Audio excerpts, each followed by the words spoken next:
Di sebelah kanan mungkin diisi dulu terlebih dahulu di dalam. Diisi dulu di sebelah kanan. Silahkan bergeser untuk memudahkan jamaah yang baru datang masuk. Silahkan diisi sebelah kanan dahulu.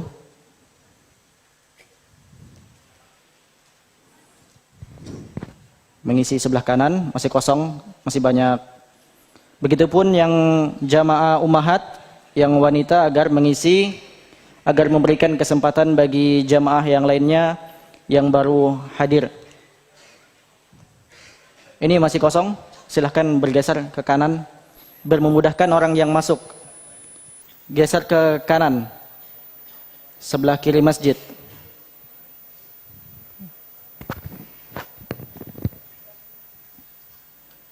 Ya, silahkan ke kanan. Atau maju agar bisa merapat. Biar memudahkan teman-teman kita yang baru datang.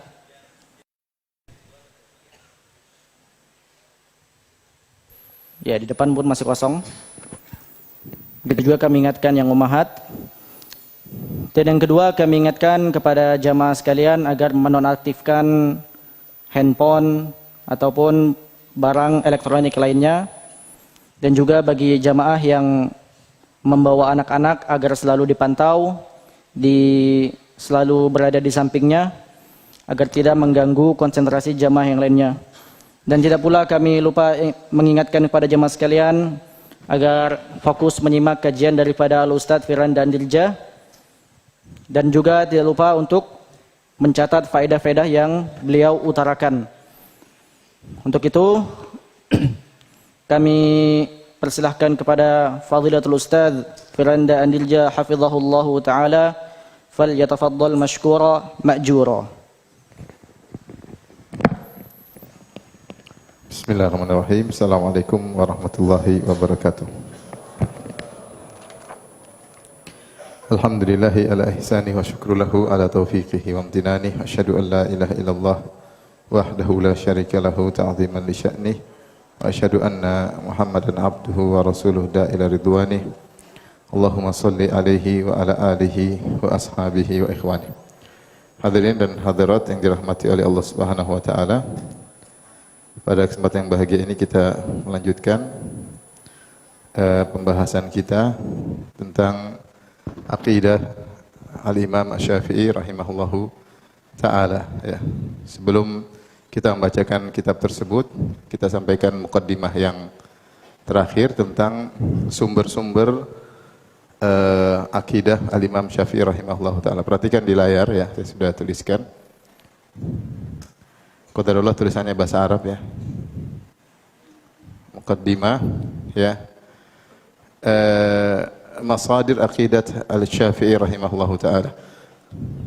Atau saya tuliskan bahasa Indonesia. Bisa dibaca enggak? Enggak bisa ya? Susah ya? Hah? Silo? Silo apa enggak bisa baca? Jangan sok silo. Ada dua kemungkinan ya. Silo ya. Atau enggak bisa baca. Ya, saya tuliskan ulang bahasa Indonesia. Baik.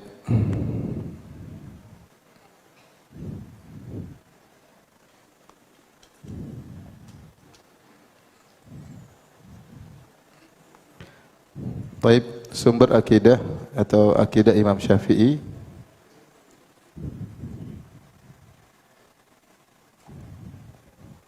Rahimahullahu ta'ala ya. Yang pertama, sumber-sumbernya. Sumber-sumber mendapatkan atau termaktubnya akidah Syafi'i.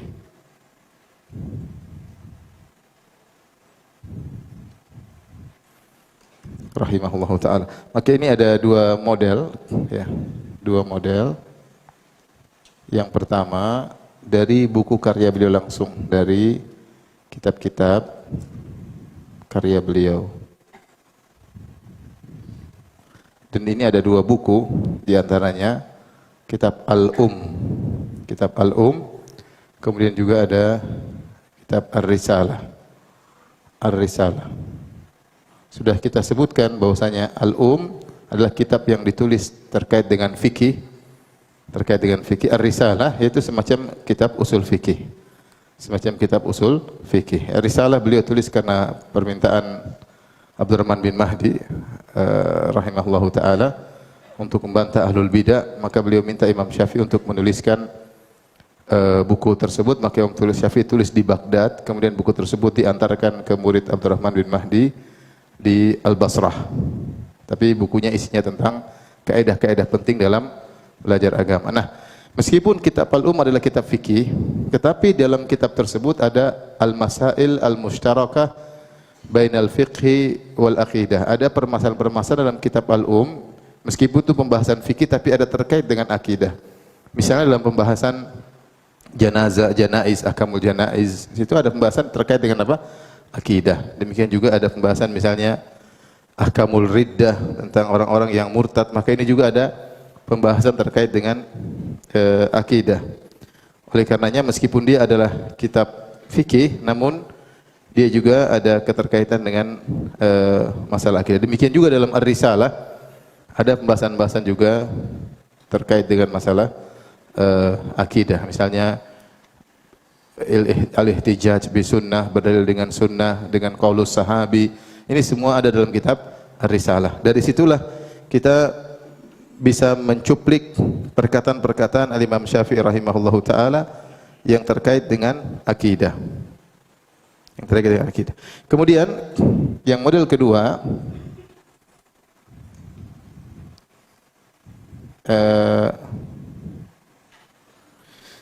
dari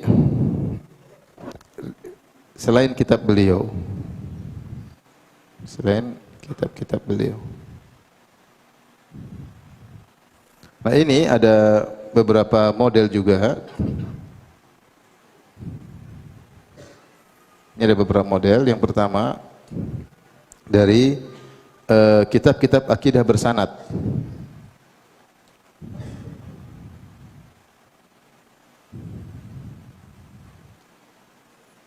Dan ini ada beberapa, dia ada sanadnya. Ada beberapa kitab akidah bersanad yang dalam kitab akidah tersebut menukil perkataan-perkataan Imam Syafi'i tentang akidah. Seperti kitab Syarah Usul I'tiqad Ahli Sunnah wal Jamaah. Karya Al-Lalakai, Ada yang baca Al-Lalikai atau Al-Lalakai. Dan dia bermadzhab Syafi'i. Dan Al-Lalakai ini wafat pada tahun 418 Hijriyah. Dia punya buku Syarah Usul I'tiqad Ahli Sunnah, kalau tidak salah dicetak 6 jilid, saya ada juga di rumah, ya, tentang akidah Ahlussunnah. Dan dia menukil banyak dari para salaf. Di antaranya beliau menukil dari Imam Syafi'i rahimahullahu taala. Contohnya lagi, misalnya kitab Al-Hujjah fi Bayanil Mahajjah, karya Qawamus Sunnah Al-Asbahani, Abul Qasim Qawamus Sunnah Al-Asbahani. Qawamus Sunnah Al-Asbahani. Yang ini wafat pada tahun 535 Hijriah. Ini 535 Hijriah. Kemudian juga yang ketiga buku Aqidatus Salaf wa Ashabil Hadis. Ini sudah diterjemahkan, karya As-Sabuni. Aqidatus Salaf wa Ashabil Hadis. Ini juga akidahnya, nukilannya bersanad. Dan ini karya As-Sabuni, wafat 449 ya. 449 Hijriyah. Tentu ada buku-buku akidah bersanad yang lainnya masih banyak, namun di antaranya buku-buku ini. Dan ini penting, para ulama menulis buku-buku akidah bersanad seperti buku-buku yang ditulis oleh misalnya anaknya Imam Ahmad bin Hanbal, ya, dan sehingga kita mengetahui bagaimana akidah para ulama salaf secara langsung ya.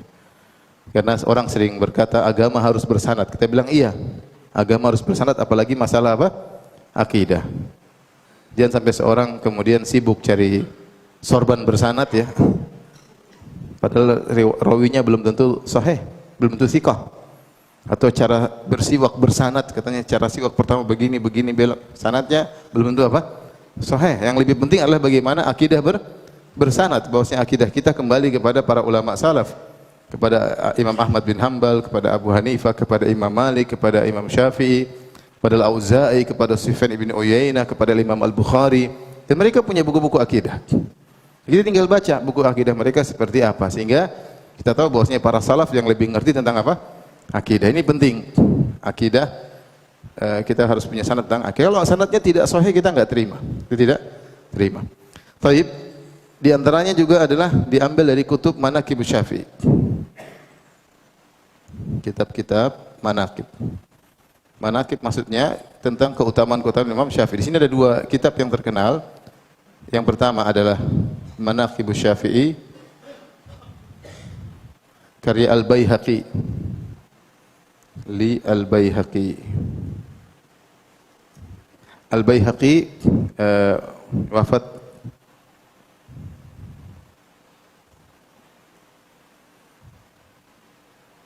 Al-Baihaqi ya. Saya tidak tahu wafatnya kapan ya. Kemudian yang kedua ada Abu Syafi'i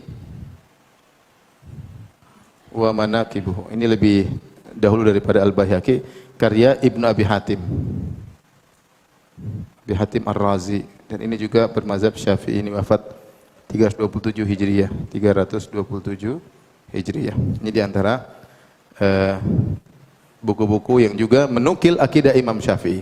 Nanti banyak nukilannya. Kemudian kita dapati para ulama ketika menukil akidah Imam Syafi'i menukil dari kitab-kitab Manaqib. Kemudian antara yang ketiga, ini lebih luas lagi, buku-buku tentang biografi. Buku-buku biografi, tarajum, kemudian sejarah, dan lain-lain ya. Seperti ternyata dinukil oleh Az-Zahabi dalam kitabnya Siyar A'lam Nubala, perkataan Imam Syafi'i, atau kitab-kitab yang lainnya. Dan ini juga banyak ya, menukil akidah Imam Syafi'i rahimahullahu ta'ala. Nah, dari semua ini, dua model buku ini, model pertama dan model kedua, saya belum menemukan buku khusus yang mengumpulkan perkataan Imam Syafi'i dalam satu buku, kecuali dua buku ditulis oleh ulama zaman sekarang ya. Ada dua buku khusus mengumpulkan pernyataan-pernyataan akidah, pernyataan-pernyataan Asy-Syafi'i, Imam Syafi'i tentang akidah.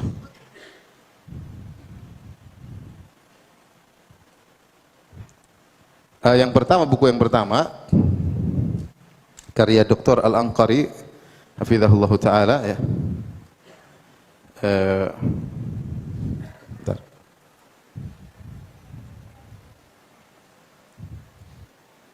Judulnya Aqidatul Imam Syafi'i min nusus kalamihi ya. Aqidat. Ini di internet ada ya. Kalau mau di-download Imam Syafi'i min nusus kalamihi wa idahu ashabihi. Wa idah ashabihi karya Dr. Abdullah Al-Anqari adalah ulama atau mudaris dosen di Jamiat Ulumul Qura. Jadi judulnya Aqidat al-Imam Syafi'i, akidah Imam Syafi'i dari perkataannya langsung. Dari perkataannya apa? Langsung, dan penjelasan para ulama Syafi'iyah tentang akidah tersebut. Buku tidak terlalu tebal. Buku ini 90 halaman, di internet ada. 90 halaman. Kemudian buku yang kedua yang mau kita baca, ini judulnya. Ini 139 halaman, Aqidatul Imam Syafi'i, judulnya Aqidah Al-Imam Syafi'i, kama dawwanaha fi kutubihi, kama dawwanaha fi kutubihi, aw rawaha anhu talamidhuhu, aw rawaha anhu talamidhuhu, yang artinya akidah Imam Syafi'i sebagaimana yang beliau tulis dalam buku-bukunya atau diriwayatkan oleh murid-muridnya. Atau diriwayatkan oleh murid-muridnya, ini karya Syekh Nu'man Al-Watar dari ulama Yaman, hafizahullah taala. Nu'man Al-Watar. Dua-duanya ada di internet, bisa di-download secara gratis, tinggal baca saja ya. Download dan baca. Ini kira-kira kalau kita bicara tentang sumber akidah Imam Syafi'i. Bisa paham? Coba dilihat-lihat lagi. Nggak kelihatan ya? Nggak kelihatan? Silau ya? Kalau sekarang saya percaya. Nah, yang kedua, kita pembahasan kedua, sumber-sumber akidah, pernyataan sahih atau dhaif atau begini, keabsahan pernyataan akidah Imam Syafi'i, akidah Syafi'i, Imam Syafi'i rahimahullah yang sampai kepada kita.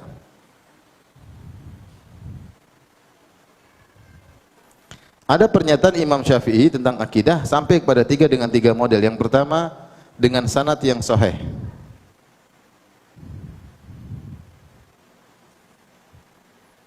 Kemudian yang kedua dengan sanad yang dhaif.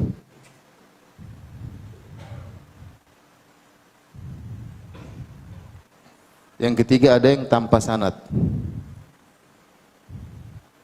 Maka yang kita fokuskan yang ini, yang dengan sanad yang sahih.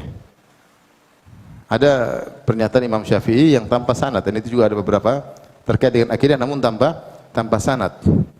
Bahkan di antara mereka para ahlul bidah ada yang menisbahkan kepada Imam Syafi'i dengan kedustaan. Disebut kepada Imam Syafi'i dengan kedustaan. Kata dia, ini kata Imam Syafi'i. Loh, mana dalilnya? Mana Imam Syafi'i ngomong kata dia? Karena ini yang masuk akal. Tidak mungkin Imam Syafi'i ngomong yang tidak masuk akal. Dan pasti Imam Syafi'i juga ngomong begini. Artinya menurut masuk akal, menurut akal apa? Akal dia ya. Sehingga dia menisbahkan suatu kepada Imam Syafi'i padahal tanpa sanad. Dan ini juga termaktub dalam buku-buku akidah yang ditulis oleh mereka ya. Oleh mereka. Imam Syafi'i berkata begini, ternyata tidak ada sanadnya. Kalau dicari maka tidak kita dapatkan. Nah, kita bilang al-isnadu minad din. Ya, laulal isnadu la qala man syaa ma syaa, kata salaf bahwasanya isnad adalah bagian dari agama. Kalau bukan karena isnad semua orang bebas ngomong apa yang dia inginkan. Ya. Makanya ketika banyak perawi yang pembohong, pendusta atau pelupa atau memasukkan bid'ahnya dalam riwayat-riwayat, maka sammu lana rijalakum, sebutkan perawi-perawi kalian agar kita tahu ini sanadnya sahih atau tidak, perawinya thiqah atau tidak. Nah, akidah Imam Syafi'i pun demikian sampai kepada kita, ada dengan sanad yang sahih, ada dengan sanad yang lemah, dan ada yang tanpa sanad. Contoh dengan sanad yang lemah seperti buku masyhur Juz'un fihi i'tiqad Syafi'i, karya ulama Syafi'i yang bernama Al-Hakari. Al-Hakari ini didhaifkan oleh para ulama. Sebenarnya isinya bagus ya. Cuma dia kalau meriwayatkan hadis dia bermasalah. Nah, dia punya buku tentang akidah Imam Syafi'i dengan sanad, tetapi dia sendiri bermasalah. Ya. Karena kita tahu dia perawi bermasalah, kita tidak cantumkan. Tidak cantumkan. Padahal isinya bagus, sesuai dengan akidah Ahlussunnah wal Jamaah. Tetapi kita fair, ketika perawinya bermasalah tidak kita sampaikan. Faham ikhwan? Tapi ini muqaddimah, sekarang kita masuk dalam buku. Jadi yang akan kita baca yang karya Nu'man Watar ya. Jadi antara, lihat sini, antara yang dua buku khusus mengumpulkan pernyataan Imam Syafi'i tentang akidah. Pertama akidah Imam Syafi'i dari kalangan Abdullah Al-Anqari, yang kedua Nu'man Watar. Perbedaannya di antara dua buku ini, buku yang pertama Abdullah Al-Anqari hafizahullahu taala, beliau mentahrir, jadi beliau membahas dengan bukan hanya menukil tapi beliau bahas. Maksudnya begini, dia datangkan bukti-buktinya, penukilan dari para ulama Syafi'iyah. Jadi secara tahrir, secara pembahasan memang lebih bagus yang buku pertama. Tapi dari sisi penukilan perkataan Imam Syafi'i lebih lengkap, maka buku yang kedua yang lebih apa? Yang lebih lengkap, tanpa komentar. Cuma nukil perkataan Imam Syafi'i, kemudian dikasih derajatnya secara absahnya, sahih dengan perawi-perawinya. Jadi masing-masing punya keutamaan, sehingga butuh sebenarnya buku yang kedua yang karya Syekh Nu'man Watar ini butuh syarah. Kalau ada ulama yang bahas tentu lebih bagus lagi ya, karena penting untuk dijelaskan pernyataan-pernyataan Imam Syafi'i rahimahullah taala. Baik, kita bahas insyaallah sekarang. Kalau ada yang punya kuota bisa download ya. Tulis saja Akidah Imam Syafi'i Nu'man Watar, ada, tinggal PDF-nya keluar. Kalau enggak punya kuota ya sudah ya.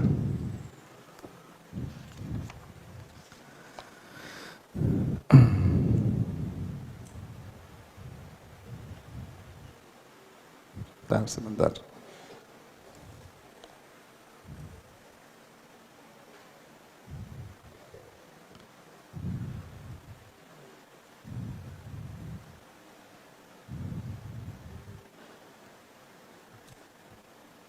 Saya sudah kirim ke panitia. Dapat tidak di internet?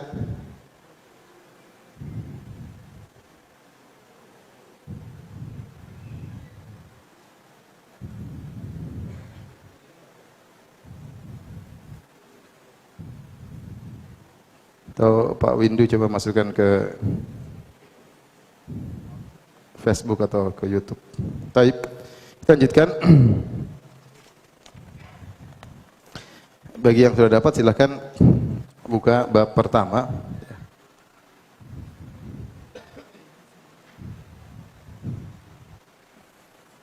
Bab pertama, bab ma jaa fi fadlil Imam Syafi'i rahimahullah wa 'azimu manzilatihi wa husnu atharihi.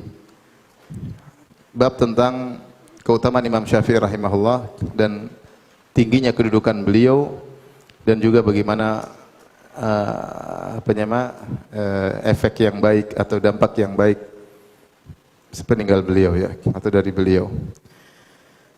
Di sini ada beberapa riwayat, di antaranya Anil Hasan bin Muhammad bin Sabah Az-Za'farani ya. Di antaranya murid al-Imam Syafi'i. Di mana Az-Za'farani ini? Di Mesir apa di Baghdad? Ya? Di Baghdad. Qala kana ashabul hadis ruqudan hatta aiqadhahum Syafi'i rahimahullah. Dulu para ahlul hadis tidur sampai datang Imam Syafi'i bangunkan mereka.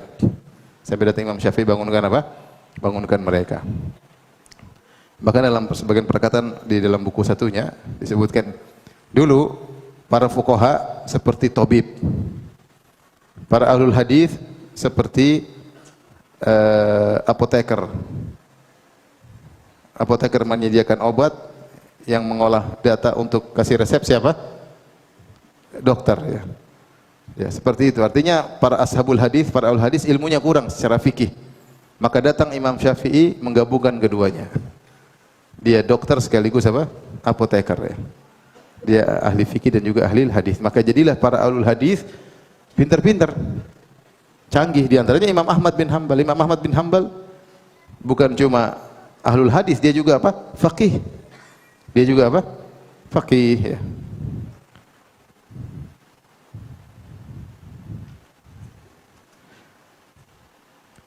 Al-Humaydi berkata, "Kunna nuridu an narudda ala ashabir ra'yi falam nuhsin kaifa naruddu alaihim." Kami dahulu ingin membantah ashabur ra'yi, yaitu madrasahnya ashabur ra'yi, namun kami tidak tahu cara bantah yang baik. Sampai hatta ja'ana Syafi'i fafataha lana. Sampai Imam Syafi'i datang, maka kami dibukakan cara membantah mereka.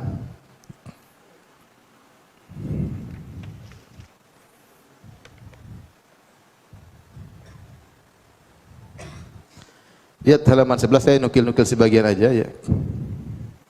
Wa an Rabi' bin Sulaiman qala sami'tu Syafi'iyya yaqul, aku mendengar Syafi'i berkata, idza wajadtum fi kitabi khilafah sunnati Rasulullah sallam faqulu bi sunnati Rasulillah sallallahu alaihi wasallam wa da'u ma qultu. Jika kalian mendapati dalam buku-bukuku ada yang menyelisih sunnah Rasulullah sallallahu alaihi wasallam, maka ambillah sunnah Nabi sallallahu alaihi wasallam dan tinggalkanlah pendapatku.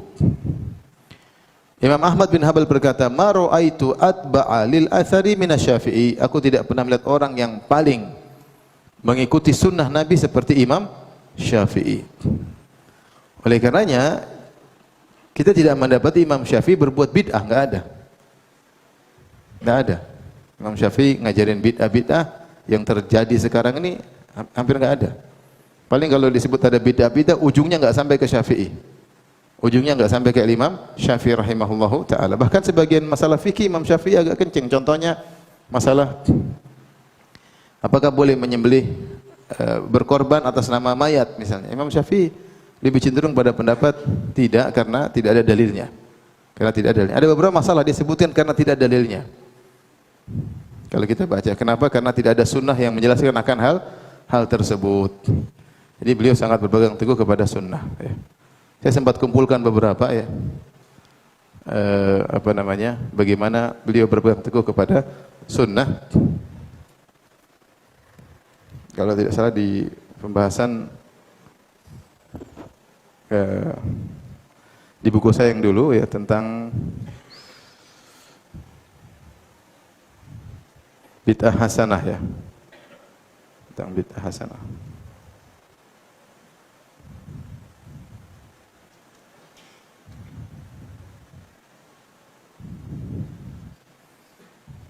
Sabar ya. Sabar ke tidak? Sabar ya, harus sabar. Sebentar. La haula wala quwwata illa billah.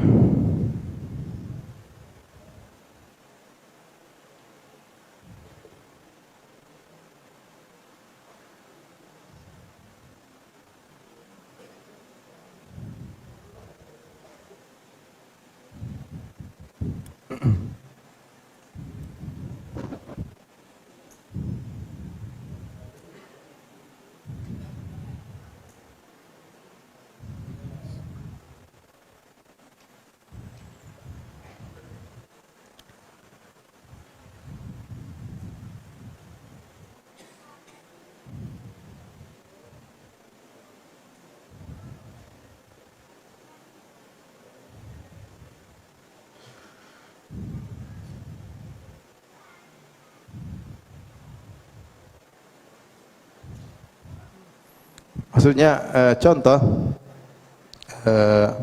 Imam Syafi'i berpendapat bahwasanya, contoh sederhana, Imam Syafi'i berpendapat mengirim pahala untuk mayat tidak sampai ya. Kenapa? Karena beliau memandang tidak ada dalilnya.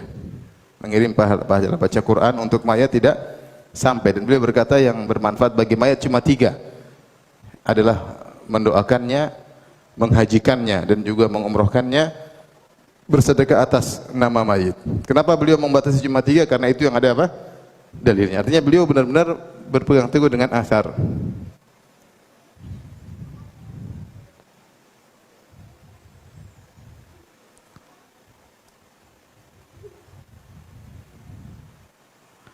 Contoh lagi beliau berkata, Imam Syafi'i dinukil oleh Abu Syamah, akrahu an yattakhidha rajulu sawma syahrin ya yukmiluhu kama yukmilu Ramadan. Aku tidak suka seorang berpuasa sebulan penuh secara sempurna sebagaimana puasa bulan Ramadan. Kenapa? Karena enggak ada dalilnya. Dia bilang enggak perlu puasa seperti bulan Ramadan. Wa kadzalika yaumin bainal ayyam. Ya. Innama karihtuhu liyata'assa rajulun jahilun fayadhun anna dzalika wajibun aw fi'lun hasan. Demikian juga aku tidak suka ada orang yang sengaja berpuasa pada hari tertentu di antara hari yang lain kalau tidak ada dalilnya. Tiba-tiba pingin puasa hari Selasa misalnya tanpa ada dalilnya. Aku tidak suka, kenapa? Karena saya khawatir ada orang bodoh ngikut, disangka itu adalah perbuatan apa? Baik. Ya. Itu dianggap itu suatu perkara yang wajib.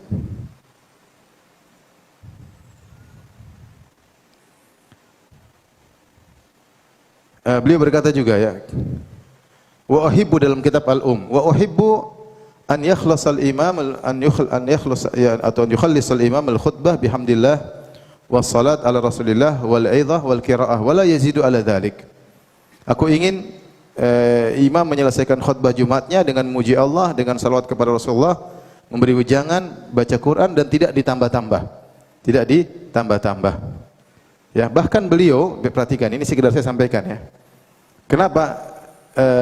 Beliau berdalil dengan athar dari para salaf. Akhbarana Abdul Majid an Ibnu Jurayj qala qultu li Atha ma alladhi ara an-nas yad'una bihi fil khutbah yauma idzin. Dari Ibnu Jurayj aku bertanya kepada Atha, seorang tabi'in, apa itu yang aku lihat orang-orang berdoa ketika khutbah di hari tersebut? Abalagha anin Nabi sallallahu alaihi wasallam au amman ba'da Nabi sallallahu alaihi wasallam? Qala la, apakah telah sampai kepadamu dari Nabi sallallahu alaihi wasallam bahwasanya orang-orang berdoa ketika khutbah seperti kita berdoa ketika khutbah. Ya, kita berdoa ketika apa? Khutbah. Setiap khutbah Jumat kita berdoa. Khutbah Id kita berdoa.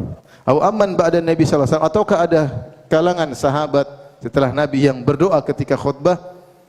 Qala la, kata Atha, tidak. Innama uhdits, ini hanya perkara yang diada-adakan.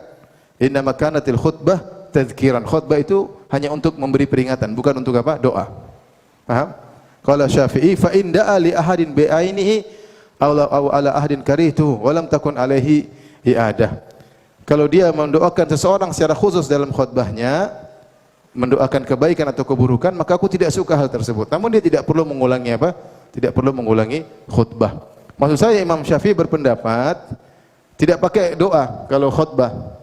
Dia mengatakan cukup khutbah itu alhamdulillah, bermuji Allah, bersalawat kepada Nabi, menyampaikan nasihat, baca Quran, ada qiraah dalam khutbah tersebut, wala yazidu ala dzalik, tidak usah ditambah. Kenapa dia berpendapat demikian? Karena dia tidak ada dalilnya, paham? Saya ingin menyampaikan bahwasanya kata Imam Ahmad, ma ra'aitu atba'a lil athar min asy-Syafi'i. Aku tidak menemukan seorang yang paling berpegang teguh dengan athar, hadis atau perkataan para sahabat seperti siapa? Imam Syafi'i. Sampai dia mengatakan yang baik khutbah tidak usah pakai doa, karena khutbah bukan tempat apa? Berdoa. Khutbah adalah untuk memberi peringatan. Dan beliau menukil athar dari Atha, seorang tabi'in. Imam Syafi'i juga, lihat, beliau memilih ketika setelah salat berzikir sendiri-sendiri, bukan rame-rame. Imam Syafi'i berkata, wa akhtar lil imam wal ma'mum an yadhkurallah ba'dal insiraf minas salat wa yukhfiyani dzikra. Aku memilih pendapat bagi imam dan makmum untuk berzikir kepada Allah setelah selesai salat, wa yukhfiyani dzikr, dan dua-duanya berzikir dengan lirih, baik imam maupun makmum. Illa ayyakuna imaman yuhibbu an yata'allama minhu fayajhar hatta yara annahu qad tu'allima minhu thumma yusir. Kecuali imam, orang-orang ingin belajar zikir setelah salat darinya, maka dia keraskan agar orang-orang belajar. Kalau dia lihat orang-orang sudah ngerti, dia sirkan kembali, dia lirihkan kembali.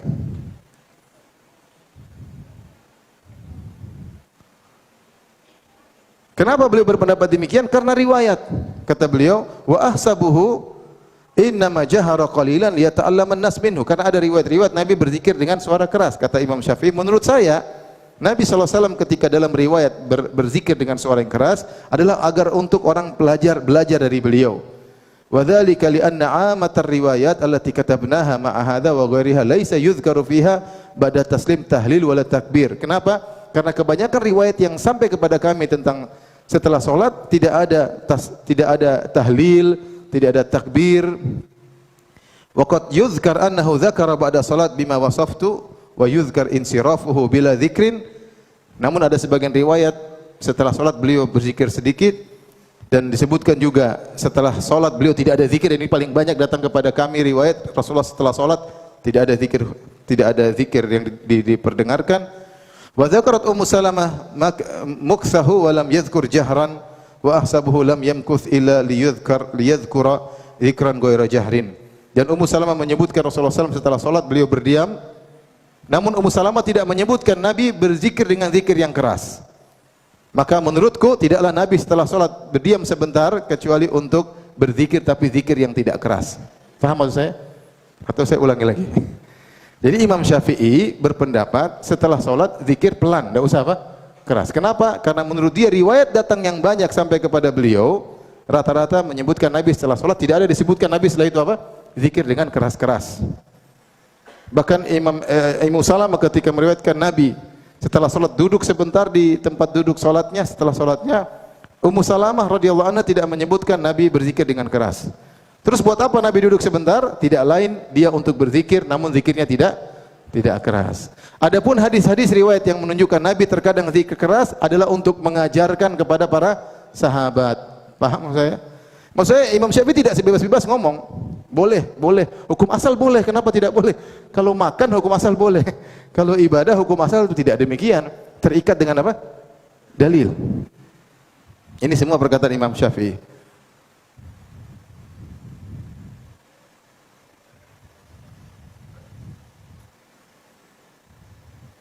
Ini lihat kitab Al-Um juga, tadi dari kitab Al-Um. Ininya contoh maksud saya.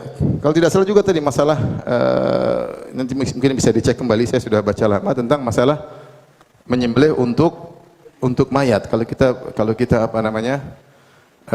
Berkorban, bolehkah kita berkorban untuk mayat khusus? Misalnya ayah saya sudah meninggal. Ini kambing untuk ayah saya tok. Ini boleh atau tidak? Dalam mazhab Syafi'i dua pendapat. Ada yang mengatakan boleh dikiaskan dengan sedekah, ada yang mengatakan tidak boleh karena tidak ada dalilnya. Karena tidak ada dalilnya, dan ibadah menyembelih beda dengan ibadah sedekah. Dua hal yang berbeda. Kalau sedekah boleh atas nama mayat, kalau sembelih ini ibadah tersendiri, kita menyembelih itu ibadah, sedekah urusan kedua. Menyembelih atas nama mayat ini butuh dalil. Ketika Imam Syafi'i tidak memandang ada dalilnya, dia memandang tidak dianjurkan. Paham? Jadi Imam Syafi'i, antum cari-cari bid'ahnya, coba sebutkan sama saya apa bid'ah yang dilakukan oleh Imam Syafi'i. Banyak di antara mereka menyebutkan Imam Syafi'i ketika bersolawat di awal kitab Ar-Risalah. Coba. Beliau bersolawat kepada Nabi dengan salawat yang panjang. Dan kita bilang salawat itu, ya, asalnya adalah doa, ya.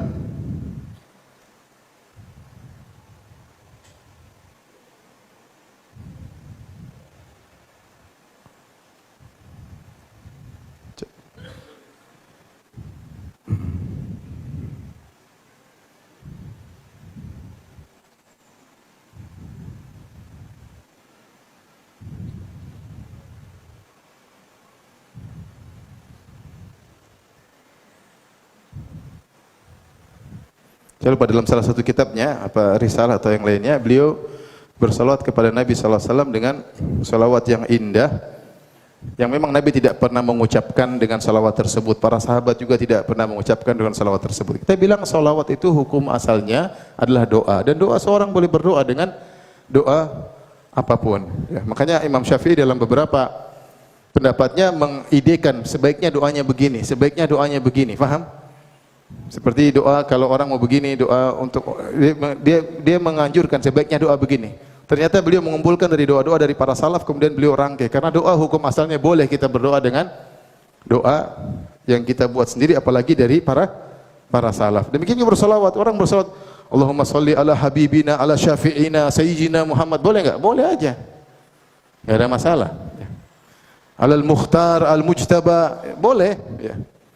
Ala khairil anbiya wal mursalin, boleh. Boleh. Rasulullah tidak pernah ngomong begitu, tapi ini boleh, namanya kan doa. Ya Allah, bersalawatlah kepada Nabi Muhammad sallallahu alaihi wasallam. Itu bukan berarti Imam Syafi'i berbuat apa? Bid'ah. Karena memang hukum asalnya berdoa, kita boleh berdoa dengan lafal apapun, ya. Adapun membuat ritual ibadah, ini saya tidak menemukan Imam Syafi'i berbuat bid'ah kemudian bikin ritual ibadah baru. Kalau ada tolong sampaikan kepada saya. Pasti Imam Syafi'i kalau menyatakan sesuatu dia pasti punya dalil. Tidak seperti sekarang orang liar bikin apa saja lah. Hukum asalnya kita boleh bikin ibadah macam-macam lah. Gimana? Saya sampai diskusi sama sebagian orang gara-gara masalah ini. Saya bilang, coba kalau orang sekarang di Mekah, kita kan kalau umrah habis tawaf kita sholat 2 rakaat setelah apa? Tawaf, ya enggak? Setelah itu kita sa'i. Setelah sa'i terus ngapain? Gundul kan, selesai. Kalau ada orang sholat 2 rakaat setelah sa'i, boleh atau tidak? Coba ya antum. Umrahnya sekarang di umrah. Umrah kan tawaf, sholat 2 rakaat setelah tawaf, kemudian sa'i, ya enggak? Setelah sa'i cukur rambut, selesai. Nah, kalau ada orang berinisiatif, berinovasi, berkreasi, setelah sholat, setelah sa'i, dia sholat lagi 2 rakaat, boleh atau tidak? Boleh atau tidak? Kenapa tidak boleh, saya tanya? Karena nggak ada contohnya, selesai. Padahal sholat bagus atau tidak? Bagus, apalagi di Masjidil Haram, bagus ya? Apalagi habis sa'i, bagus. Tapi nggak boleh. Kenapa nggak boleh? Karena Nabi tidak mencontohkannya. Lihatlah Imam Syafi'i sampai mengatakan khutbah sebaiknya nggak usah pakai doa. Padahal doa bagus atau tidak? Kalau kita pakai logika, doa bagus nggak? Bagus. Di depan orang banyak apalagi, bagus atau tidak? Banyak yang mengaminkan nggak? Kata Imam Syafi'i sebaiknya nggak usah. Kenapa? Karena nggak ada dalilnya. Paham? Jadi kalau kita bebas ya bebas beribadah, begitu buat apa pakai hadis ya? Kita semua bikin kreasi sendiri. Adzan bagus atau tidak adzan? Adzan dan iqamat bagus. Kalau adzan salat Id bagus atau tidak? Hah? Kenapa? Saya cuma tanya, kenapa tidak bagus? Kan azan orang melahirkan boleh azan kan? Boleh, menurut pendapat sebagian ulama. Azan ketika ada takut di tengah-tengah ada setan, kita boleh azan, setannya kabur. Nah, kalau sholat Id, boleh nggak azan? Sholat Idul Fitri, Idul Adha, sholat gerhana, sholat tarawih azan. Kenapa tidak boleh? Bukankah azan bagus? Bukankah itu berzikir kepada Allah? Jawabannya cuma satu, karena Nabi tidak pernah melakukannya. Ibnu Umar ketika mendengar seorang bersin, Hashim, alhamdulillah, kemudian as-salatu wassalamu ala Rasulillah, bersalawat. Ditegur, enggak ada. Bersalawat bagus, tapi bukan jangan kau pas-pasin ketika wahing, ketika bersin. Kita bersalawat kapan saja dianjurkan enggak? Tapi salawat itu bukan zikir bersin. Hashim, alhamdulillah, salatu wassalamu ala Rasulillah. Bagus atau tidak bersalawat? Bagus. Tapi kalau bersalawat dijadikan zikir bersin? Tidak. Karena Rasulullah SAW tidak pernah mencontohkannya. Tapi baca Al-Fatihah bagus atau tidak? Bagus. Kalau kita habis bersin baca Al-Fatihah, Hashim, alhamdulillahirabbil alamin, arrahmanir rahim, maliki yaumiddin, iyyaka na'budu wa iyyaka nasta'in, ihdinas siratal mustaqim, siratal ladzina an'amta 'alaihim ghairil maghdubi 'alaihim waladdallin, amin. Bagus atau tidak? Enggak. Karena itu bid'ah. Paham? Jadi maksud saya, Imam Syafi'i, kata Imam Ahmad, ma ru'aitu atba' lil athar min asy-Syafi'i. Aku tidak melihat orang paling berpegang teguh dengan athar sunnah maupun perkataan para sahabat seperti Imam Syafi'i rahimahullahu taala.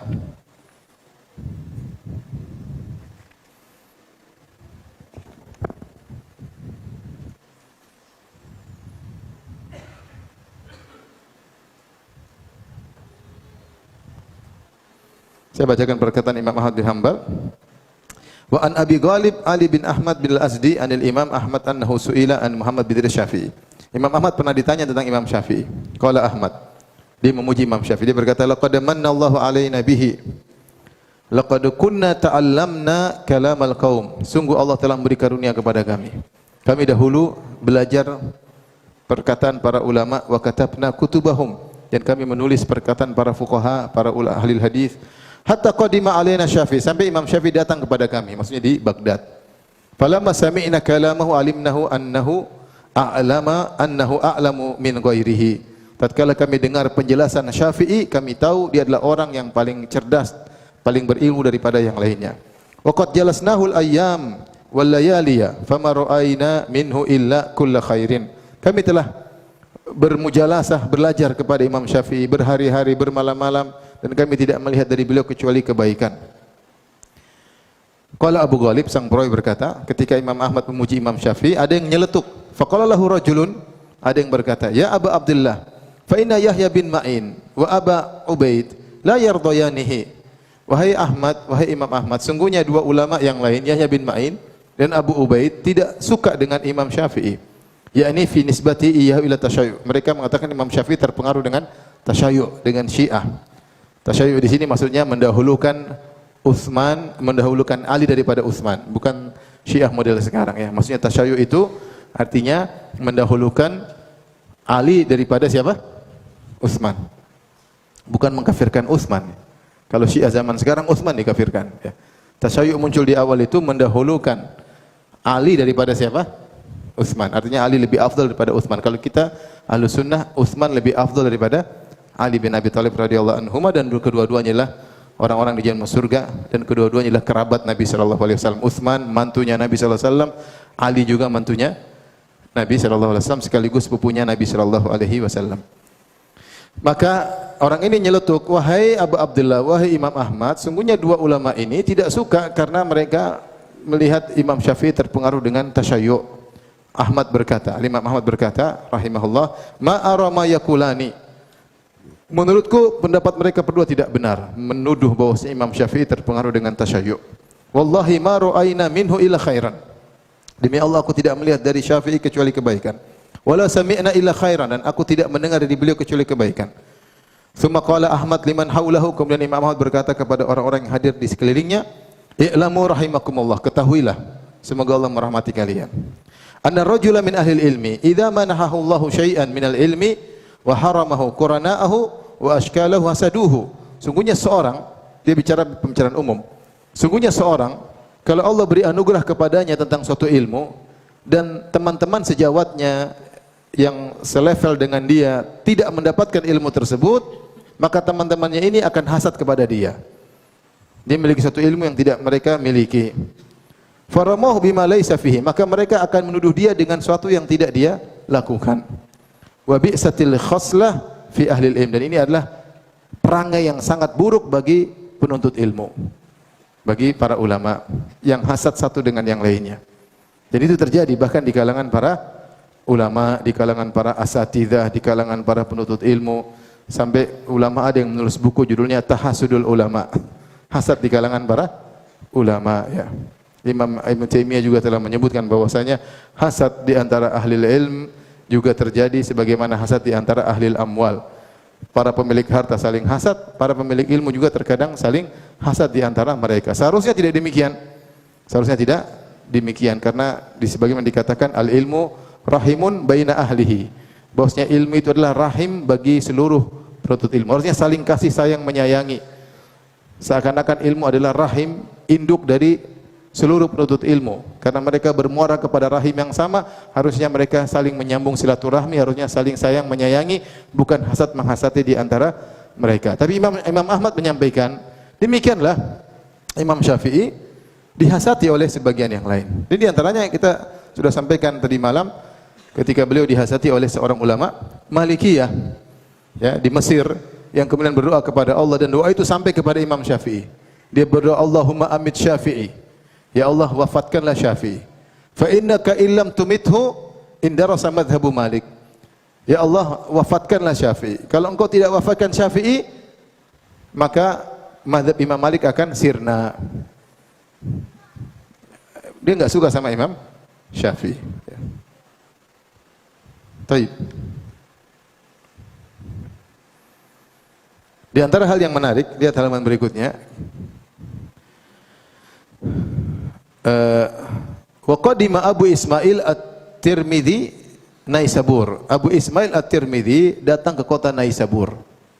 Wa kana indahu kutubu Syafi'i anil Buwaiti, dan dia bawa buku-buku riwayat buku Imam Syafi'i dengan riwayat Al-Buwaiti. Al-Buwaiti muridnya, sudah kita jelaskan tadi malam.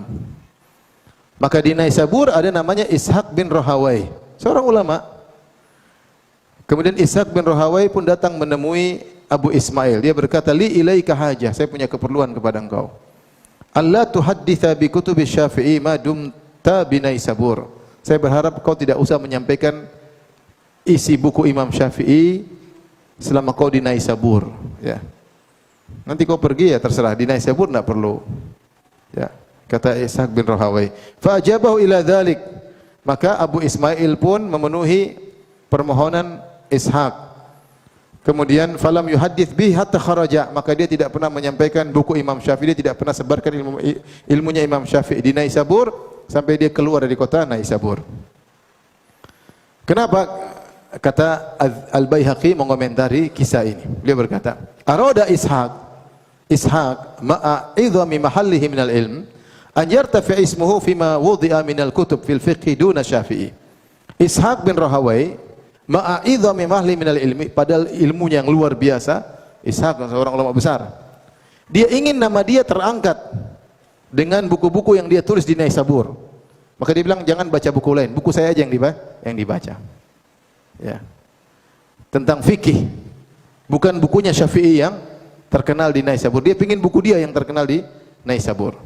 Wa arada Ishaq inginnya demikian rahimahullah. Wa arada Allah an tartafi'a kutubu man kana yaqul, sementara Allah punya kehendak lain. Allah ingin kitab-kitab Imam Syafi'i yang pernah berkata, ma ubali law anna an-nasa katabu kutubi hadhihi wa nadharu fiha wa tafaqahu thumma lam yansabuha ilayya abadan. Aku tidak peduli kalau saya punya buku, orang-orang belajar dari bukuku, menukil dari bukuku, menyampaikan dari buku tanpa harus bilang itu buku saya, enggak ada masalah bagi saya. Jadi Imam Syafi'i mengatakan, saya ingin ilmu saya sampai kepada masyarakat, tidak perlu tahu ilmu itu dari saya, enggak ada masalah. Saya tidak ingin terkenal, intinya gitu. Saya tidak harus orang mengenal itu ilmu dari saya. Yang penting ilmu saya sampai kepada masyarakat. Ketika Imam Syafi'i niatnya tulus, justru dia yang terangkat. Fakana ma arada Allah azza wa jalla duna ma arada ghairuhu, maka yang terjadi adalah kehendak Allah, bukan kehendak orang-orang lain. Sini ya, ini Al-Baihaqi menjelaskan Ishaq bin Rahawai rahimahullah meskipun ilmunya sangat tinggi, tapi ketika dia ingin bukunya yang naik, bukunya malah yang tidak naik. Yang naik bukunya siapa? Syafi'i rahimahullah ta'ala. Baik, kita lanjut. Halaman 15.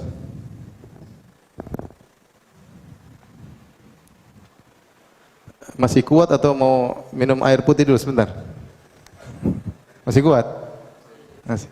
Baik.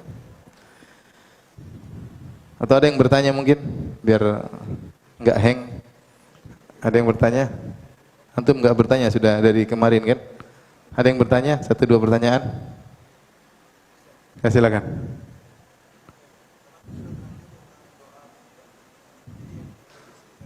Enggak, saya enggak mau bahas fikih. Tadi tentang doa khutbah, kita tidak bahas fikihnya ya. Fikih yang rajih, yang benar ada doa atau tidak. Cuma saya ingin sampaikan bahwasanya Imam Syafi'i berpegang teguh dengan apa? Dengan athar. Ketika dia tidak menemukan athar bahwasanya khutbah merupakan tempat doa, maka beliau memandang tidak perlu apa? Doa. Ada hadis-hadis tentang Nabi doa ketika khutbah seperti ketika khutbah Jumat itu karena istisqa. Nabi SAW doa minta diturunkan apa? Hujan. Rasulullah Allahumma aghithna. Tapi itu kondisi yang jarang. Ketika ada yang datang minta doa baru Nabi doakan. Tetapi yang dibahas oleh Imam Syafi'i merutinkan doa ketika khutbah Jumat atau khutbah Id. Kenapa beliau berpendapat demikian? Karena beliau berpegang teguh dengan apa? Athar. Ini terlepas dari pembahasannya boleh atau tidak, sunnah atau tidak. Saya cuma ingin menjelaskan sisi bagaimana Imam Syafi'i berusaha berpegang teguh dengan athar. Ketika dia tidak mendapati athar dari para salaf bahwasanya khutbah dijadikan tempat doa, maka dia tidak menganjurkan. Dia tidak menganjurkan. Tapi dia mengatakan seandainya ada orang yang mendoakan ketika khutbah, maka tidak perlu mengulangi khutbah. Khutbah sah-sah saja. Masalah dianjurkan atau tidak. Tapi ada lagi yang bertanya? Ya.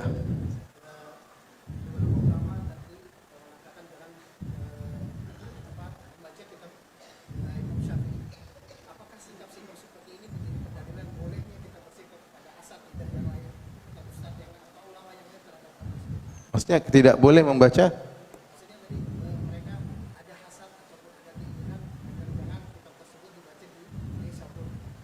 Terus kaitannya dengan kita apa? Kaitannya apakah boleh seseorang mempunyai sikap yang sama seperti itu? Saya nggak paham. Maksudnya ada orang zaman sekarang melarang apa? Sikapnya yang tadi seperti Ishaq Rahawai. Yang dia tidak suka kalau kitab memang fikih baca di kotanya. Oh, iya. Terus ada orang seperti itu? Maksudnya,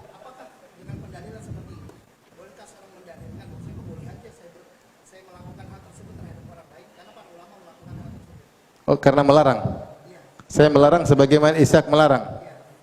Ishak tidak melarang, dia datang baik-baik. Dia bilang saya pingin. Kalau bisa jangan baca bukunya di sini. Dia tidak melarang. Saya punya hajat. Dia datang dengan sopan.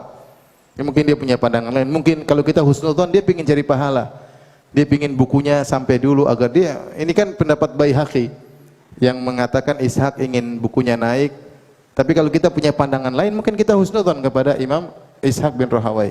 Dia ingin dia dapat pahala. Ya sudah, itu buku nanti aja. Mungkin kelasnya tinggi. Buku saya dulu lah. Mungkin begitu ya. Kita bisa aja. Ya Allah alam bisawab, itu urusan hati. Ya. Intinya semua kelihatan kepada maslahat. Ada buku-buku yang mungkin belum saatnya dibaca ya. Karena namanya ilmu dibaca apa? Yang ilmu-ilmu ringan sebelum ilmu-ilmu yang berat. Tapi kita lanjutkan bahasan berikutnya. Kita masuk pada, kalau tadi tentang kota Imam Syafi'i, kita masuk pada bab yang berikutnya. Bab ma ja'a anil Imam Syafi'i rahimahullahu taala fi qoulihi ta'ala wa ma khalaqtul jinna wal insa illa liya'budun.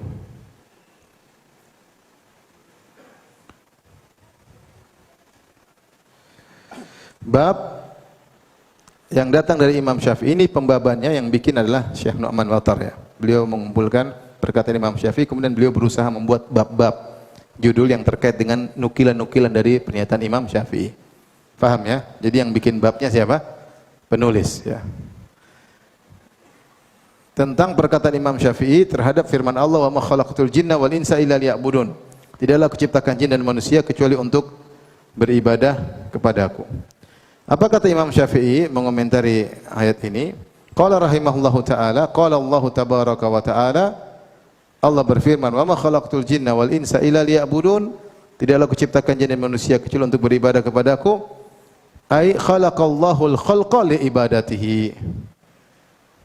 Liya'budun, beliau jelaskan dengan zahirnya Allah menciptakan makhluk untuk beribadah kepada siapa? Kepada Allah Subhanahu wa taala. Bahwasanya liya'budun maknanya adalah untuk beribadah kepada Allah Subhanahu wa taala, bukan untuk yang lainnya. Dan ini sangat tegas sekali bahwasanya tujuan kita diciptakan oleh Allah adalah untuk beribadah kepadanya. Tinggal kita renungkan sejauh mana kita menjalankan tujuan tersebut. Makanya di antara nasihat para ulama agar kita bisa menerapkan ayat ini, di nasihat dari Syekh Abdul Karim Al-Khudair hafizahullah taala, agar kita bisa menerapkan ayat ini sehingga seluruh kehidupan kita untuk ibadah, maka orientasi kita selalu akhirat, niat kita selalu akhirat apapun yang kita lakukan.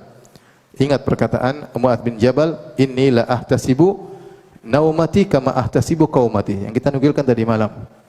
Kata Mu'adz bin Jabal, sungguhnya aku berharap dapat pahala dari tidurku sebagaimana aku berharap dapat pahala dari salatku. Faham? Saya bangun salat malam, saya ingin dapat pahala, ketika saya tidur pun saya niatkan untuk dapat apa? Pahala. Tadi kita semalam kita sebutkan Imam Syafi'i jazza'al lail thalathan. Imam Syafi'i membagi malam menjadi 3 bagian. Malam juz'un yaktubu fihi al-ilma, sebagian malam dia untuk nulis fikih atau nulis ilmu, sebagian malam dia buat salat malam, sebagian malam dia buat tidur. Dan Imam Zahabi mengomentari 3-tiganya adalah ibadah. Ya, salat jelas ibadah. Nulis ilmu juga apa? Ibadah. Tidur pun untuk apa? Ibadah.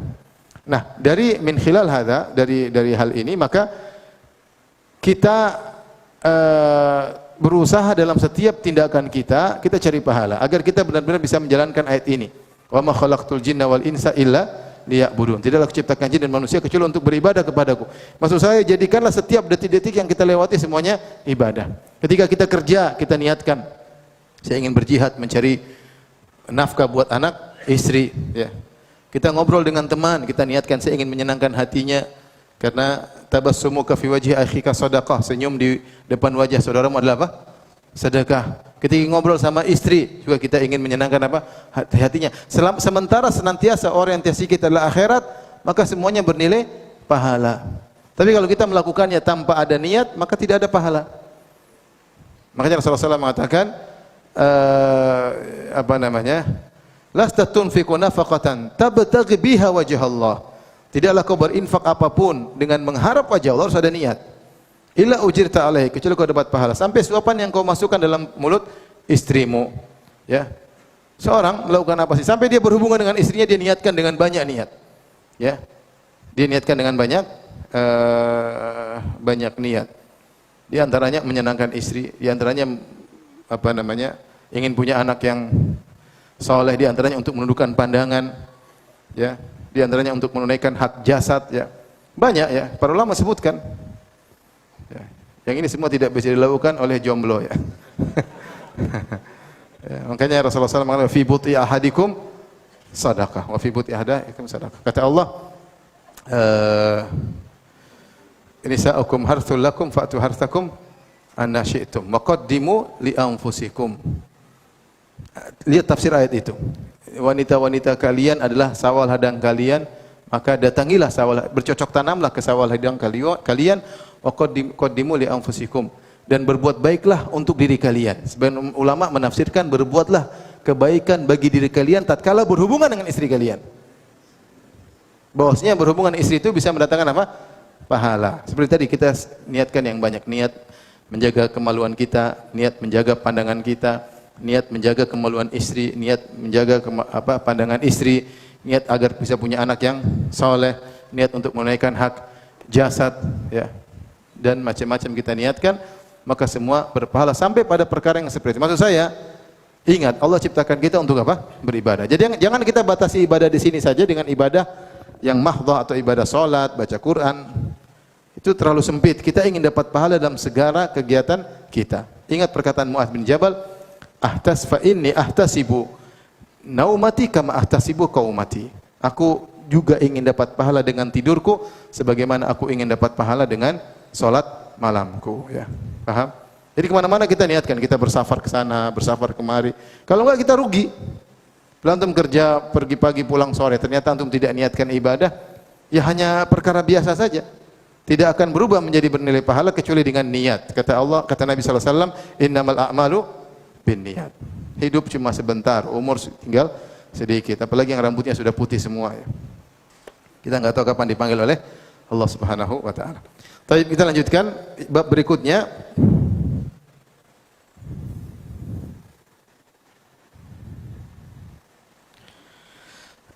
Bab ma ja'a anil Imam Syafi'i rahimahullahu taala fi anna Nabi sallallahu alaihi wasallam 'allama ummatahu tauhid. Kata Syekh Nu'man wa hafizahullah taala, bab tentang penjelasan Imam Syafi'i bahwasanya Nabi sallallahu alaihi wasallam mengajarkan tauhid kepada umatnya.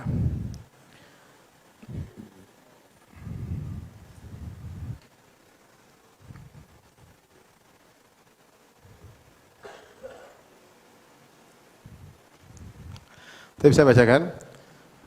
An Muhammad bin Aqil bin Al-Azhar Al-Faqih. Qala ja'a rajulun ila Al-Muzani. Ada seorang datang kepada Al-Muzani. Siapa Al-Muzani? Muridnya Imam Syafi'i. Di mana? Di Mekah, di Mesir atau di Baghdad? Di Mesir. Kemudian seorang itu datang ke Al-Muzani dan dia berkata, fasa'alahu an syai'in minal kalam. Lantas dia bertanya kepada Al-Imam Al-Muzani tentang ilmu kalam. Ilmu kalam lagi santer ketika itu. Orang-orang belajar ilmu kalam, ilmu filsafat. Apa itu ilmu kalam? Ilmu kalam adalah filsafat yang berbicara tentang teologi, tentang ketuhanan. Yang ilmu filsafat ini diambil dari orang-orang Yunani. Jadi filsafat secara sederhana, filsafat adalah metode berpikir. Secara sederhana maknanya adalah metode apa? Berpikir, filosofi. Dan metode berpikir ini setiap kaum ada filsafatnya. Disebutkan oleh Ibnu Qayyim dalam kitabnya Ighathatul Lahfan. Setiap kaum punya filsafat. Ada filsafat Cina, filsafat India, filsafat Mesir, kemudian filsafat Yunani. Bahkan ada pembahasan di kalangan para ulama, apakah orang-orang Yunani ini murni menciptakan filsafatnya ataukah mereka mencuri dari filsafat Mesir? Karena peradaban Mesir lebih tua dari mereka. Ada pembahasan sampai ada risalah tentang masalah itu, tentang apakah filsafat Yunani ini murni dari mereka, hasil karya otak mereka yang luar biasa pintar, ataukah mereka hasil curian dari filsafat Turath al-Masri, filsafat Mesir yang sudah peradabannya sebelum ada sebelum filsafat Yunani. Ala kulli hal, setiap negara punya, kita juga ada filsafat, mungkin filsafat Jawa, filsafat Indonesia, ya, filsafat, dan filsafat itu macam-macam. Ada terkait dengan ilmu sosial, tentang filsafat tentang keluarga, tentang berinteraksi, ya. Bukan ini yang kita bahas. Orang bicara filsafat fisika, filsafat kimia bebas.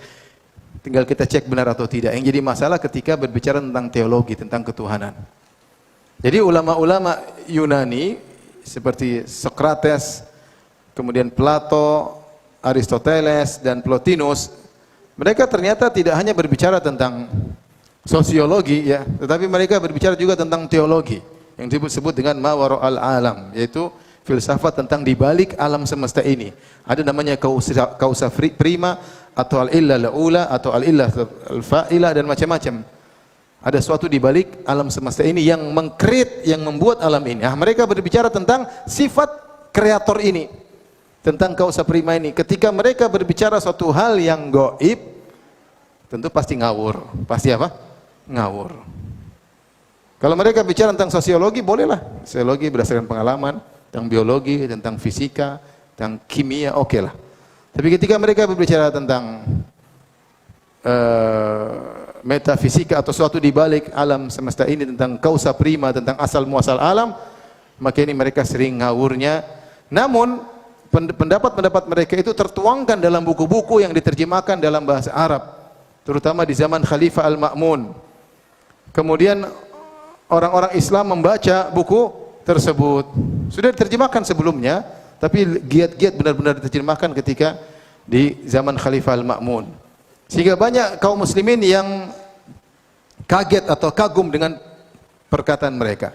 Kenapa kaum muslimin ketika membaca buku-buku filsafat Yunani yang diterjemahkan tentang berbagai macam ilmu, mereka lihat sungguh luar biasa besarnya akal orang-orang Yunani ini.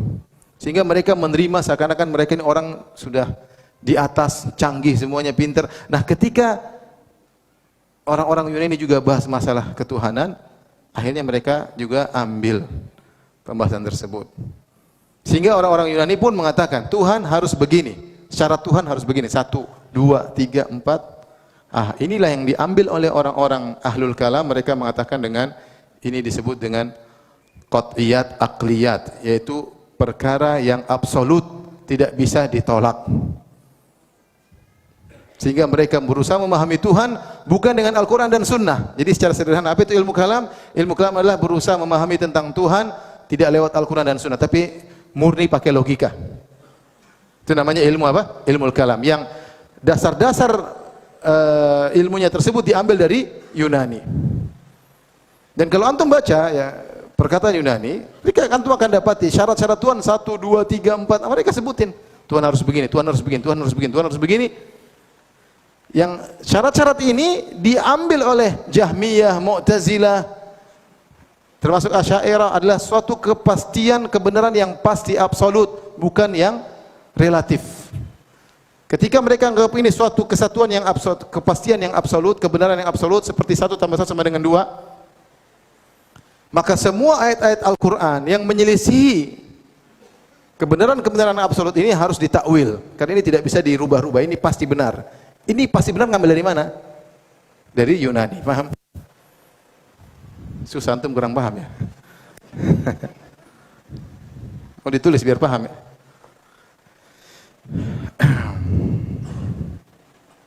Jadi namanya apa? Ilmu kalam. Ilmu al-kalam, yaitu memahami. Enggak kelihatan ya? Sama aja ya? Kelihatan? Enggak. Memahami atau pembicaraan tentang Allah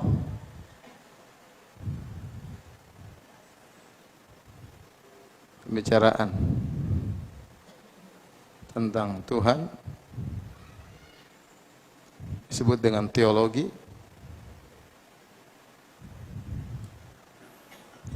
tanpa Al-Quran dan Sunnah.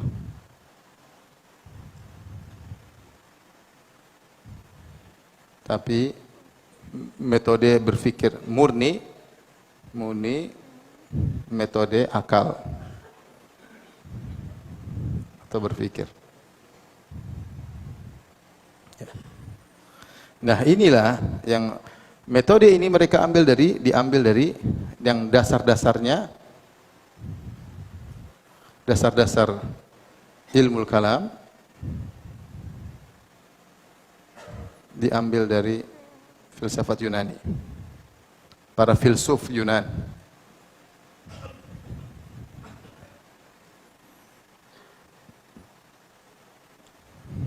Dari filsuf Yunani. Makanya kalau kita baca pendapat misalnya Plato beda dengan Aristoteles, Plato dibantah Aristoteles, teorinya tentang Tuhan dibantah oleh Plotinus, dan mereka sering bantah-bantahan. Mereka saling bantah-bantahan. Ya. Dan orang-orang Yunani itu bukan Yahudi, bukan Nasrani, apalagi Islam, bukan juga Islam. Dan tidak mungkin kita bicara tentang Tuhan kecuali dengan wahyu. Akal kita ini terbatas. Ada perkataan Imam Syafi'i, saya bacakan ya, bahwasanya akal itu memiliki keterbatasan. Sebagaimana alat-alat indera yang lainnya, mata kita terbatas nggak? Terbatas. Kita nggak bisa lihat yang terlalu kecil, kita nggak bisa terlalu jauh, kita nggak bisa lihat di balik tembok. Sama pendengaran kita juga terbatas. Kita nggak bisa mendengar yang frekuensinya lebih tinggi atau lebih di bawah. Frekuensi kita yang bisa kedengar ada range-nya, ada apa namanya? Ada batasnya. Dari sekian sampai sekian. Di atas itu kita nggak bisa dengar, di bawah juga kita nggak bisa dengar. Ya. Demikian juga mata juga ada batasannya. Mata juga ada batasannya.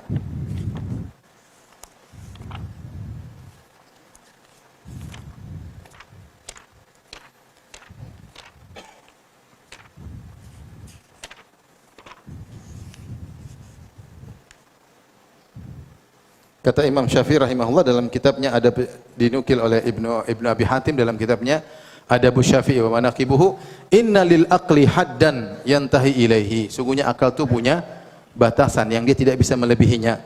Kama anna lil basari haddan yantahi ilaihi, sebagaimana mata juga punya batasan. Akal ini enggak bisa berpikir sejauh yang kita enggak mampu. Karena akal kita terbatas. Nah, akal ini bisa berpikir tentang Tuhan secara global. Sederhana, saya yakin Tuhan itu ada. Karena alam semesta ini terjadi dengan sempurna, dengan aturan-aturan yang luar biasa, sunnatullah yang berlaku. Kalau saya berdoa juga ada yang mengabulkan, padahal saya bicara nggak ada yang dengar. Dengan akal saya bilang Tuhan itu ada. Dan saya yakin Tuhan tersebut pasti maha mendengar, pasti maha ini, pasti maha berkuasa, pasti maha berilmu. Kalau tidak bagaimana dia bisa? Tapi detail-detailnya tentang sifatnya, Tuhan ada wajah atau tidak, Tuhan kemudian ada syadidul iqab atau tidak, ini nggak bisa, nggak mungkin kita mereka-reka. Kenapa? Karena akal kita tidak sampai, paham? Nah, orang-orang Yunani, mereka dengan keterbatasan akal mereka ingin bicara tentang Tuhan, dan mereka pasang aturan Tuhan harus begini, harus begini, harus begini, harus begini. Ini yang menjadikan sebagian ahlul bidah terjebak. Jahmiyah, Mu'tazilah terjebak dengan yang mereka sebut dengan qat'iyat akliyah, yaitu kebenaran-kebenaran akal yang absolut. Mereka pegang, mereka anggap ini kebenaran yang tidak bisa dirubah. Ketika ada ayat-ayat yang menyelisih kebenaran ini, mereka pasti takwil. Mereka pasti takwil.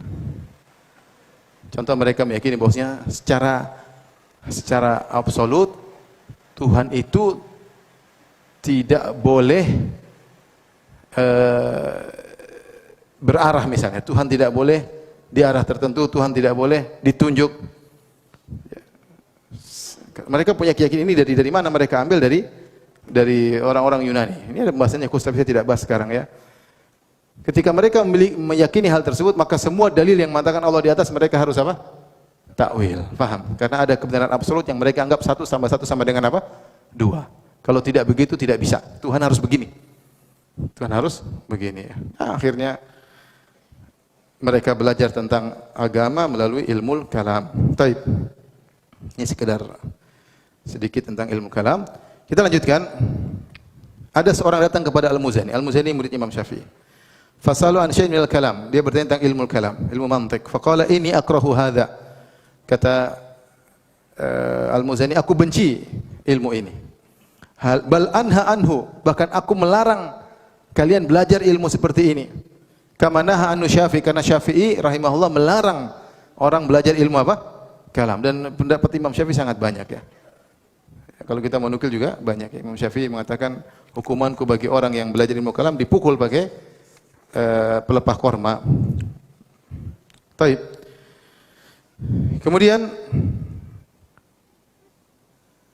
laqad sami'tu Syafi'i yaqul, kata Al-Muzani, aku mendengar Imam Syafi'i pernah berkata, Su'ila Malik anil kalam wa tauhid. Imam Malik pernah ditanya tentang ilmu kalam dan tentang ilmu tauhid. Ilmu kalam ini santer di zaman itu. Ilmu baru. Yang dulu tidak ada di zaman Nabi, tidak ada zaman para sahabat, tidak ada.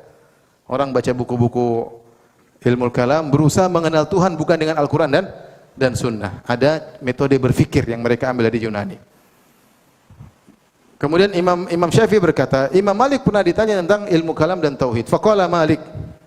Jawaban Imam Malik, muhalun an yudhanna bin Nabi sallallahu alaihi wasallam annahu 'allama ummatahu al-istinja'a wa lam yu'allimhum tauhid.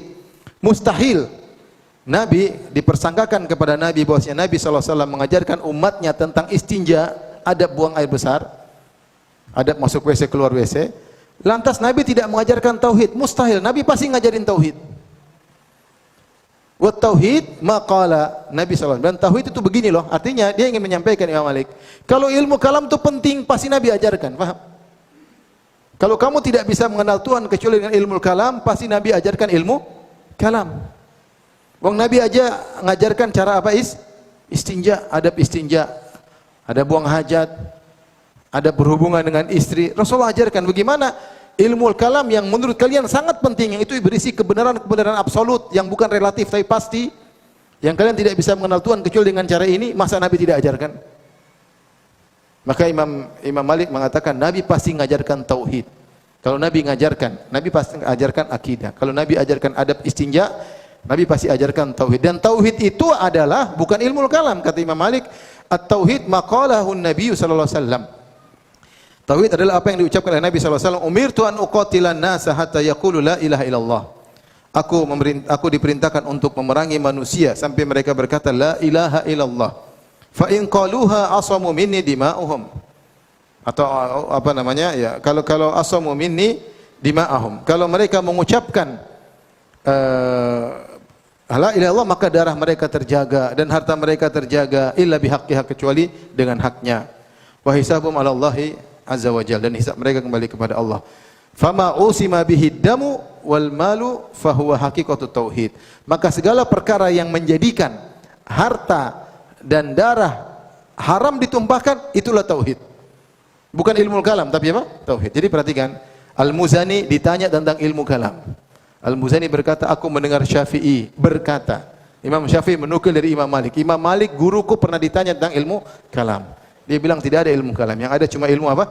Tauhid. Ilmu tauhid yaitu tadi yang bisa menjadikan darah dan harta orang haram untuk ditumpahkan, yaitu la ilaha illallah. Sudah selesai. Ngapain ilmu kalam? Ya, ilmu kalam. Makanya kalau antum baca buku-buku Mu'tazilah dan Asy'ariyah, maka pembahasan yang mereka bahas pertama ilmu kalam tentang Tuhan, bahwasanya alam terdiri atas jasad, jism dan a'rad. Kemudian a'rad begini terbagi macam-macam, ajsam terdiri atas begini-begini sampai kepada jauharatul fard itu adalah yang bagian terkecil, kalau terus jadi begini jadi jism dan macam-macamnya. Masalah hayis, pembahasan detail yang subhanallah. Sampai kata Ibnu Jauzi, dia menukilkan perkataan salaf, menurut kamu Abu Bakar dan Umar tahu enggak tentang ini? Tentang jauharatul fard, tentang a'rad, tentang ajsam. Tentu tidak pernah dengar istilah begini. Kalau gitu ridholah dengan akidah yang diyakini oleh Abu Bakar dan Umar. Abu Bakar dan Umar tidak perlu tahu hal tersebut, bisa beriman kepada Allah dan bisa beribadah kepada Allah. Dan kaum muslimin dari dulu sampai sekarang demikian, alhamdulillah. Antum mengerti? Pernah dengar jauharatul fard? Enggak pernah kan? Baru pertama kali dengar kan? Kalau antum belajar di akidah Asy'ariyah, antum harus tahu hal ini. Apa itu jauharatul fard? Apa itu a'rad? Apa itu ajsam? Biar antum tahu Tuhan itu ada. Subhanallah, rumit. Ini karena terpengaruh filsafat Yunani. Ya. Tauhid sederhana. Ya. Tauhid adalah la ilaha illallah. Nabi SAW ketika berdakwah. Di hadapan Nabi orang berbagai macam model. Ada orang-orang dari kota Madinah, ada dari Arab Badui dengan berbagai macam suku-sukunya, ya. Ada orang baru masuk Islam, mungkin dari Romawi, dari Persia baru masuk Islam. Rasulullah sampaikan tauhid yang bisa dipahami oleh seluruhnya. Ya. Bukan dengan ajsam, a'rad, jauharatul fard. Kemudian ada al-aqwan, al-arba'ah. Enggak ada seperti itu. Jadi mereka membuat akidah menjadi rumit dan sulit. Padahal akidah mudah dipahami. Dari sinilah kenapa kita tahu Imam Syafi'i membenci dengan ilmu kalam. Tidak suka dengan ilmu filsafat. Ya, karena membuat orang menjadi rancu, bahkan akhirnya menjadi ragu tentang Tuhannya. Tapi kita lanjutkan. Ma ja'a anil Imam Syafi'i rahimahullah fi wujubil ikhlas lillah fil qaul wal amal. An Rabi' bin Sulaiman al-Muradi, anil Imam Syafi'i qala. Rabi' bin Sulaiman al-Muradi, murid Imam Syafi'i. Dari Imam Syafi'i beliau berkata, "Wa an yukhlisan niyyata lillah fi ma qala wa amil." Hendaknya seorang mengikhlaskan niatnya pada apa yang dia ucapkan dan apa yang dia kerjakan. Fa inna Allah yakfi mimma siwahu wa la yakfi minhu syai'un ghairuhu. Sungguhnya Allah mencukupkan seorang dari selain Allah, adapun selain Allah tidak akan mencukupkan orang tersebut. Imam Syafi'i menjelaskan kita hendaknya ikhlas bukan hanya pada perbuatan saja, tapi semuanya, ya. An yukhlisa an-niyyah lillah. Jadi dalam perkataan pun fi ma qala wa amil. Seorang ketika berkata-kata dia harus ikhlas. Ketika dia berbicara, berucap dia harus ikhlas. Ketika dia beramal juga harus ikhlas. Ini pesan Imam Syafi'i rahimahullahu taala. Kenapa? Karena kalau dia ikhlas, Allah akan cukupkan dia dari selain Allah Subhanahu wa taala. Adapun kalau dia berharap dari selain Allah, maka dia tidak akan pernah cukup. Ini nasihat penting dari Imam Syafi'i, karena kita terkadang lupa untuk ikhlas dalam berbicara. Antum dalam berbicara antum berusaha untuk ikhlas. Dalam menulis status, dalam men-share pengajian, ya. Ikhlas, ya. Bukan niatnya macam-macam, ya. Karena riya itu bisa masuk dalam amal soleh, bisa juga masuk dalam perkataan maupun status, ya. Bisa atau tidak? Bisa. Seorang waspada, ya. Karena status itu juga terkadang, ya, sarana untuk riya. Status tidak lain adalah bentuk lain dari perkataan. Orang bisa mengungkapkan dengan lisan dan orang bisa mengungkapkan dengan apa? Tulisan, ya. Waspada, ya. Tidak usah tulis misalnya, alhamdulillah di siang hari yang amat panas ini Allah masih menguatkan langkah kakiku menuju Masjid Nabawi. Maha besar Engkau ya Allah. Dia kasih tahu orang saya sedang di Masjid Nabawi, dia kasih tahu orang bahwasanya saya sedang berjalan menuju masjid. Kelihatannya sih bagus, memotivasi. Kita jangan tuduh dia riya, tapi kita bilang waspada. Hati-hati. Tanpa dia sadar, ya. Ya. Status jangan ganggu saya sedang i'tikaf misalnya. Matikan HP. Jadi dalam status pun waspada, ya. Dalam status pun waspada. Antum kira berdoa, orang berdoa belum tentu ikhlas. Ada berdoa mejeng, ada berdoa pingin disorting doanya. Ya Allah, Engkau sebenarnya kita belum tahu. Doa itu ibadah yang sangat agung, tapi bisa orang riya dengan doa tersebut. Ingat, saya tidak menyuruh antum menuduh orang lain. Saya menyuruh antum tuduh diri sendiri. Ketika antum berkata-kata, ikhlas atau tidak, atau jadi penjilat, hati-hati, ya. Jadi ikhlas bukan cuma hanyalah perbuatan, bahkan perkataan pun harus ikhlas, kata Imam Syafi'i rahimahullah ta'ala. Di antara cerita yang menakjubkan tentang cerita tentang Ibnu Rajab Al-Hambali. Ibnu Rajab Al-Hambali, dia lagi kumpul sama murid-muridnya.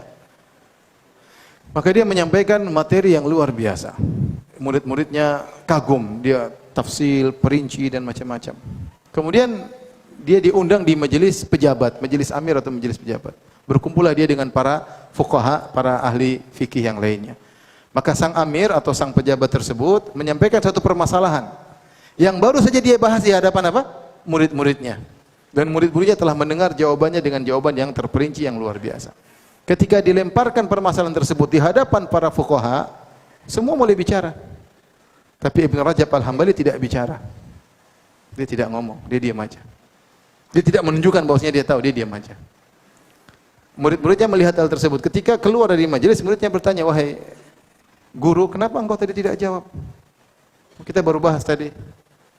Kata gurunya Ibnu Rajab Al-Hambali, yang tadi kita bahas di majelis kita itu adalah lillah. Itu karena apa?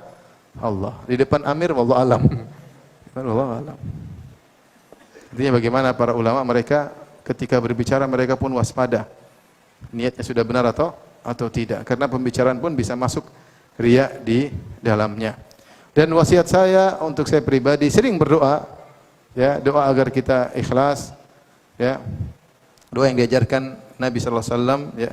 Allahumma inni a'udzubika an usyrika bika syai'an a'lamuhu wa astaghfiruka lima la a'lamu. Ya Allah, aku mohon perlindungan kepada Engkau dari kesyirikan yang aku sadari maupun kesyirikan yang tidak aku sadari. Demikian juga doanya Umar, diriwayatkan dari Umar berdoa, Allahumma ja'al amali kullahu salihan waj'alhu liwajhika khalisan wa la taj'alhu li ahadin fihi syai'an wa la taj'al li ahadin fihi syai'an. Ya Allah, jadikanlah amalku seluruhnya amal yang saleh, perkataanku, perbuatanku, dan jadikanlah amalku seluruhnya untuk mencari wajah-Mu ya Allah, bukan mencari wajah manusia, tapi mencari wajah Allah Subhanahu wa taala. Wa la taj'al li ahadin fihi syai'an, dan jangan Kau jadikan seorang pun masuk dalam niatku dalam amal tersebut. Saya ingin amalku murni untuk Engkau. Insyaallah kalau seorang banyak berdoa kepada Allah, Allah mudahkan dia untuk tulus kepada Allah Subhanahu wa taala. Baik, waktunya sudah habis ya. Sekarang bagian saya tanya, buat antum dapat apa? Hadiah ya. Setelah ini kita masuk insyaallah nanti maghrib ya. Nanti maghrib, antum mau hadir enggak? Siapa yang mau hadir nanti maghrib? Ya, angkat tangan dulu, angkat tangan dulu, saya ingin tahu. Insyaallah semuanya insyaallah, tapi saya ingin tahu. Ya. Ayo deh. Kalau nggak ada yang hadir, saya pulang malam ini. Baik, pertanyaan pertama.